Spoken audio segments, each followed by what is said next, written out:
Ok, Andri, vai apsardze var paglābt arī no ugunsgrēka?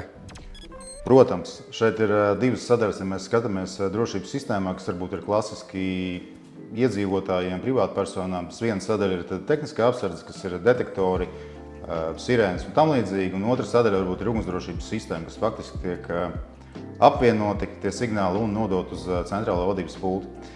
Ugunsgrēks kā tāds pēc manām domām ir vispotošākais un visbīstamākais. Ja mēs skatāmies arī mums nozog, televizoru, mašīnu tam līdzīgi, aiziet manta, neko darīt. Savukārt ugunsgrēks viņš faktiski nopūst pilnīgi visu. Šeit ir arī ļoti svarīgi saprast, ka var būt situācijas, kad cilvēks vienkārši mājās guļ un kaut kas ir aizdedzies, sākās grūzdēšana, piemēram, dūmi.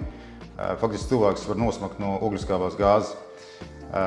Ja mums ir pieslēgti detektori, tad pirmām kārtām tas nozīmē, ka ir signalizācija, kas uzreiz trauksmes skaņu dod, cilvēks var pamosties. Un otra opcija, protams, ir pieslēgt pie pults, kur faktiski operators ir izsūtījis mobilo grupu, kas nozīmē to, ka mobilā grupa atbrauks, apsekos, ja būs kāda potenciālā bīstamība, attiecīgi tiks uzreiz pieaicināts vukts.